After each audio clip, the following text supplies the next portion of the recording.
Thank you. I welcome you, my dear friends, to our Voice of His Kingdom weekly devotion. Today we shall be taking our text from the book of Exodus chapter 8. Our core verses are from verses 16 to 19. Let's read our text together. Then the Lord said to Moses, "Tell Aaron, stretch out your staff and strike the dust of the ground. And throughout the land of Egypt, the dust will become gnats." They did this, and when Aaron stretched out his hands with the staff and struck the dust of the ground, gnats came upon men and animals. All the dust throughout the land of Egypt became gnats. But when the magicians tried to produce gnats by their own secret arts, they could not. And the gnats were on men and animals. The magician said to Pharaoh, "This is the finger of God." But Pharaoh's heart was hard, and he would not listen, just as the Lord had said. Let's look at the background now to our text. From the beginning of the chapter, the Lord beseeched Pharaoh and his officials to willingly let the Jews leave Egypt peacefully, so they can go and worship him in the land he will show them. He threatened to send a plague of frogs to devastate the land. Pharaoh didn't listen to God, and the Lord then sent the plague of frogs which covered the land.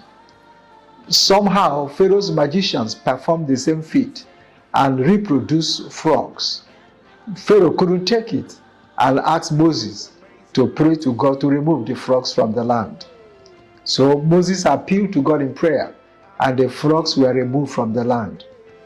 Once this was done, his heart was hardened again, and he refused to let Israel leave Egypt, the land of slavery.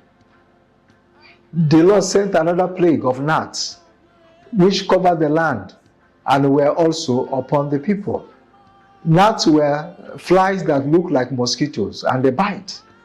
Pharaoh's magicians tried to replicate this miracle as they had done before with the frogs, but they couldn't this time.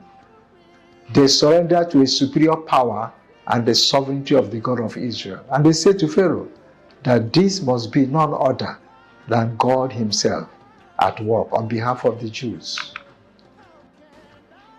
Let's look at the lessons we can learn from our text.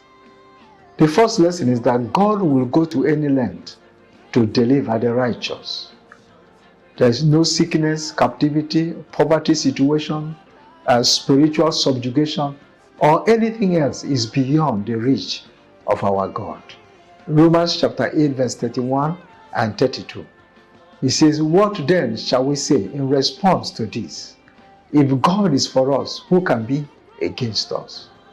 He who did not spare his own son, but gave him up for us all, how will he not also, along with him, graciously or freely give us all things?" So, my friends, be patient. The Lord is coming for you. The second lesson is that Satan and his cohorts have limits with the righteous. Pharaoh's magicians could reproduce the frogs in the first instance, but could not reproduce the gnats, and confessed to Pharaoh that this must be the hand of the Almighty God, the God of Israel at work. Job chapter 1 verse 12. The Lord said to Satan, "Very well, then, everything he has is in your hands, but on the man himself do not lay a finger." Satan has boundaries, and God has placed those boundaries around you. Now, what applications can we have from our lessons? Proverbs chapter 14 verse 34. It says, "Righteousness exalts a nation, but sin is a reproach to any people." Our God is a consuming fire and judges anyone who is on the wrong side of his holy expectation.